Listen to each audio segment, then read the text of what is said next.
കിഴൂർ ഹാർബറിന് സമീപം ചൂണ്ടയിടുന്നതിനിടെ കാണാതായ പ്രവാസി യുവാവിനെ കണ്ടെത്താനുള്ള തിരച്ചിൽ 5-ാം ദിവസത്തിൽ.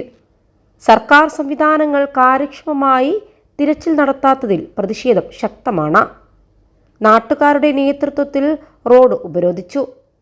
കൊച്ചിയിൽ നിന്ന് നാവികസേനയുടെ മുങ്ങൽ വിദഗ്ധരെ എത്തിക്കാൻ ശ്രമിക്കുന്നതായി ജില്ലാ ഭരണകൂടം അറിയിച്ചു. ഷിരൂരിൽ അർജുന് വേണ്ടി തിരച്ചിൽ നടത്തിയ ഈശ്വർ മാൽപേ സംഘവും ഇന്ന് എത്തിയേക്കും. ശനിയാഴ്ച പുലർച്ചെ ചൂണ്ടയിടാനായി കിഴൂരിലെ ഹാർബറിലെത്തിയ ചെമ്മനാട് കല്ലുവളപ്പിലെ കെ മുഹമ്മദ് റിയാസിനെ കുറിച്ച് പിന്നീട് വിവരമൊന്നും ലഭിച്ചില്ല. റിയാസിന് വേണ്ടി കഴിഞ്ഞ 4 ദിവസമായി നാട്ടുകാരും സുഹൃത്തുക്കളും അഴിമുഖത്തും കടൽക്കരയിലും രാപ്പകൽ തിരച്ചിൽ നടത്തുന്നുണ്ടെങ്കിലും സൂചനകളൊന്നും തന്നെ ഇതുവരെ കിട്ടിയിട്ടില്ല. സർക്കാർ ഏജൻസികൾ കാര്യക്ഷമമായി തിരച്ചിൽ നടത്തുന്നില്ലെന്നാണ് നാട്ടുകാരുടെ ആരോപണം. ആധുനിക സംവിധാനം എത്തിച്ച് തിരച്ചിൽ ശക്തമാക്കണമെന്നാവശ്യപ്പെട്ടാണ് നാട്ടുകാരുടെ നേതൃത്വത്തിൽ കാസർഗോഡ് കാഞ്ഞങ്ങാട് സംസ്ഥാന പാത ഉപരോധിച്ചത്. 21 ലക്ഷത്തോളം സന്തുഷ്ടരായ ഉപഭോക്താക്കളും 2 ലക്ഷത്തോളം തിമിര ശസ്ത്രക്രിയകളും പൂർത്തിയാക്കിയ മലബാറിലെ ഏക കണ്ണാശുപത്രി Al Salama high hospital road Perinthalmanna. കടലിൽ തിരച്ചിൽ നടത്താൻ നാവികസേനയുടെ സഹായം തേടിയിട്ടുണ്ടെന്ന് ജില്ലാ കളക്ടർ അറിയിച്ചു.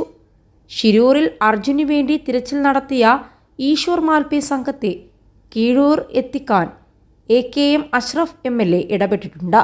തിരച്ചിലിനായി ഇന്ന് ഈശ്വർ മാൽപേ സംഘം എത്തുമെന്നാണ് വിവരം. നാട്ടുകാർ കാസർഗോഡ് കാഞ്ഞങ്ങാട് സംസ്ഥാന പാതയിലെ ചന്ദ്രഗിരി പാലത്തിന് സമീപത്താണ് റോഡ് ഉപരോധിച്ചത്. കാണാതായ കെ മുഹമ്മദ് റിയാസിന്റെ സുഹൃത്തുക്കളും ബന്ധുക്കളും നാട്ടുകാരും ചേർന്നുമാണ് ആദ്യഘട്ടം പ്രതിഷേധം നടത്തിയത്.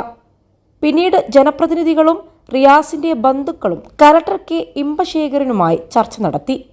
ഇതിനിടെ കർണാടകയിൽ മുങ്ങൽ വിദഗ്ധൻ ഈശ്വർ മാൽപേ ഇന്ന് രാവിലെ മുതൽ കിഴൂർ തുറമുഖത്തിനടുത്ത് തിരച്ചിൽ നടത്തുമെന്നും AKM അഷ്റഫ് MLA അറിയിച്ചിരുന്നു. തിരുവനന്തപുരത്ത് മന്ത്രി കെ രാജൻ ഉൾപ്പെടെയുള്ളവരെ ഇന്ന് നേരിൽ കണ്ട് എല്ലാ സംവിധാനം ഉപയോഗിച്ച് തിരച്ചിൽ തുടരാൻ ആവശ്യപ്പെടുമെന്ന് MLA അറിയിച്ചിട്ടുണ്ട്. തിരച്ചിൽ ഊർജിതമാക്കണമെന്നാവശ്യപ്പെട്ട് റിയാസിന്റെ കുടുംബം നെല്ലിക്കുന്നിന്റെ സാന്നിധ്യത്തിൽ ജില്ലയിലെത്തിയ മന്ത്രി MP രാജേഷിന് നിവേദനം നൽകിയിരുന്നു. കഴിഞ്ഞ ശനിയാഴ്ച പുലർച്ചെ മുതലാണ് റിയാസിനെ കാണാതായത്. തുറമുഖത്തിനടുത്ത് റിയാസിന്റെ സ്കൂട്ടറും ചൂണ്ടയിടുന്ന സാധന സാമഗ്രികളും ഉണ്ടായിരുന്നു. ചൂണ്ടയിടുന്നതിനിടെ അബദ്ധത്തിൽ വെള്ളത്തിൽ വീണിരിക്കാമെന്ന സംശയത്തിൽ കഴിഞ്ഞ ദിവസങ്ങളിൽ നാട്ടുകാരും തീരദേശ പോലീസും അഗ്നിശമന സേനാംഗങ്ങളും ചേർന്ന് ചന്ദ്രഗിരി പുഴയിലും കടലോരങ്ങളിലുമായി തിരച്ചിൽ നടത്തിയിരുന്നു. എങ്കിലും കണ്ടെത്താനായില്ല. മിനിഞ്ഞാന്ന് രാവിലെ 9:20 മുതൽ 12:25 വരെ ബേപ്പൂർ കോസ്റ്റൽ ഗാർഡ് MRSCയുടെ ഡോർണിയർ വിമാനം തിരച്ചിൽ നടത്തിയതായി കലക്ടർ കെ ഇമ്പശേഖർ അറിയിച്ചിരുന്നു. റവന്യൂ, പോലീസ്, അഗ്നിശമന സേന, ഫിഷറീസ് തുടങ്ങിയ വകുപ്പുകളുടെയും നാട്ടുകാരുടെയും നേതൃത്വത്തിൽ തിരച്ചിൽ നടത്തിയിരുന്നതായും കലക്ടർ അറിയിച്ചു.